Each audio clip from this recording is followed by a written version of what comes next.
એના મને ફોન આવ્યો કે વિશોડ ડાયરો છે, ભુવાજી પંકજ ભુવાજી છે, આયા દિયોદર માતાજીના ભુવાજી છે, આ બધા જાય છો.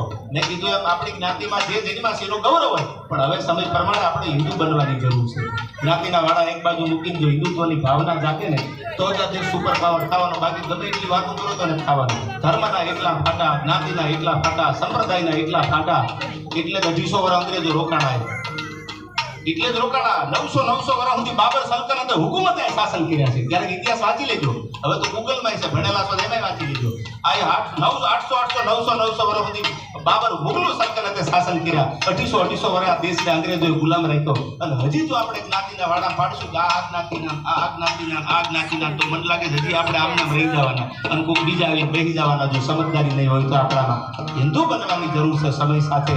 અને ત્યારે ભગવાન સનાતન ધર્મની વાત આવે, તત્વ જુદા છે, મંદિર નવા જેની મૂર્તિ નવી, પુનઃ પ્રાણ પ્રતિષ્ઠા મહોત્સવ. મંદિર નવું બનાવો શિખરમાં, એમાં મૂર્તિ બિહારો, પણ એમાં દેવ તત્વો તો જૂના જૂના છે. કઈ ભગવાન ભોળાનાથને યાદ કરો, મને 2 હાથે તાળીઓનો સાથ આપજો. કેવો છે ભગવાન આપણો?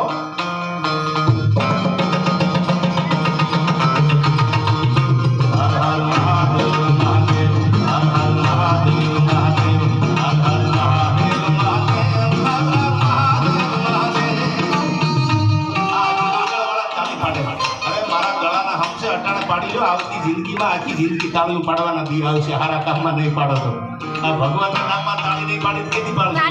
જિંદગી પાડવી પડશે. એટલે જ્યાં મજા આવે ત્યાં ભગવાન ભોળાનાથને યાદ કરો છે, 2 કડીમાં શિવને યાદ કરો છે. લાગ લાગે આપણે ગર્ભના મંડપમાં એક માના ખોળામાં આ બધી જગતમાયું જે છે માતાજી છે, એ બધી જગતમાયું શક્તિના રૂપ છે. બધા ક્યાંક મોગલ થઈને બેઠી, ક્યાંક પીછળ થઈને બેઠી, ક્યાંક દિયોદરી થઈને બેઠી, ક્યાંક શેઠ થઈને બેઠી, પણ તત્વો તો એક છે. મંદિર નવા, મૂર્તિ નવી, એના પૂજારી નવા હોય. કદાચ ભુવાજી બદલાય, સમય જતા ઉંમર થઈ જાય તો આપણે ભુવાજી કદાચ બદલાય, પણ તત્વો તો એ નહીં છે. મંદિરમાં બેઠી હવા વેગના ફળા પડ્યા, તો ઈ જ માતાજી બેઠી છે મંદિરમાં.